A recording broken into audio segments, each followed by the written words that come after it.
Hey, Yesenia Amparo, and my game is called Day at the Fair. The game is developed and designed for children from pre-K to kindergarten. And I'm just going to show you briefly what the game board looks like. I picked neon colors so that it would grab the attention of the children, and did little caricatures that represent a carnival or a fair.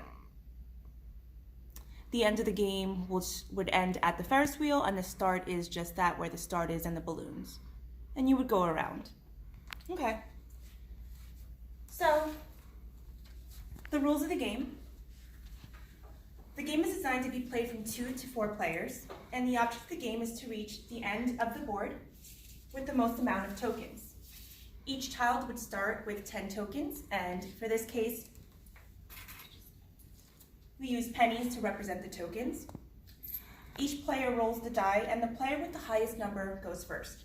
And the play continues clockwise, and the adult would, tell the child or the children who are playing. Each player rolls the die, and then it goes so on and so on. The board spaces. Okay, when you land on any of these colors, you pick up the card with the same corresponding color. And for each color, I made little categories. The yellows are more observational, and this is when you recognize emotions, mimic emotions, and name the animals. And I'll show you some examples.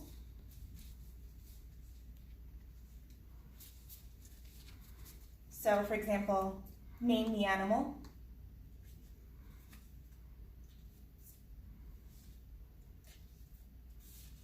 And in one, it's going to say, how is the bear feeling?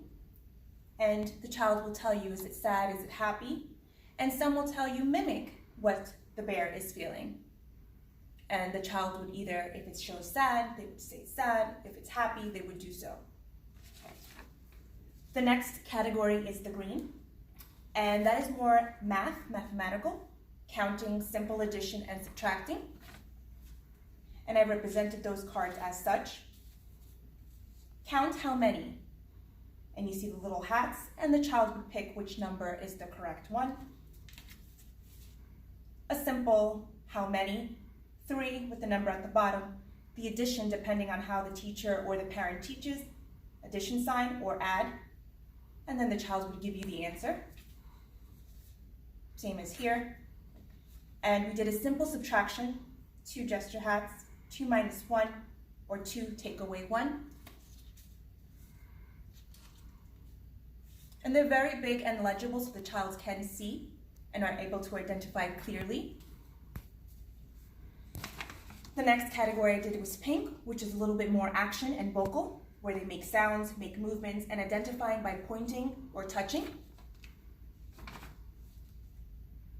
And these cards would look like such as touch your nose, and you do the action by touching, have the child touch their nose. Hop up and down on one foot. Make a sound like a duck. Put your hands on your head. Some of them will be individual, and some of them will be group, so it's more fun and everybody gets to participate at the same time. So everybody in the group will either rub their belly. Make a sound like a cat. Or clap your hands. And once again, some will say individual, some will say as a group. Everybody claps their hand. And the last would be the orange cards. And it's basically name the colors and shapes, so the children are able to identify colors and shapes.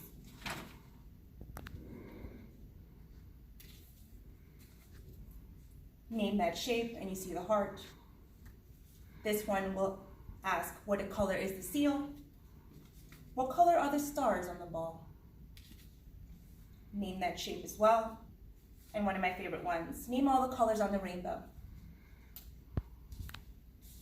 Now, there will also be some distinguishable cards that have a gold star on the right-hand side. Let me see if I can find it quickly. Which will look like this. And it will be essentially put the blocks the way you see them on the card. So in this, it's a little hands-on, where the child will be able to place blocks together or rings in a way that is shown on a picture, and they're supposed to mimic as best as they can. And they get extra points, that's why they're special. Okay? So in my instructions, it says that there are some special cards in each of the 4 colors which require the child to set up building blocks or arrange rings the way is shown on the picture. And these are special because you get 2 tokens if successfully completed. What is included in this game? A game board, game cards, 1 die for simplicity purposes, building blocks and rings which would be included but not shown, a game player pieces not shown, and tokens for presentation purposes. Like I said, we use the pennies. How to play, what do you do on your turn? Each player will roll the die on their turn and move that number of spaces on the board accordingly. And you would move in this direction. If they get the answer correct, they are given 1 token. However, if they are incorrect in their response, they must give 1 token back. Player continues until each of these occur, or either one occur. A player runs out of tokens. A player reaches the end of the board, which is on the Ferris wheel. Or the player who has the most tokens at the end of the game is the winner. So let's get ready and go to the carnival.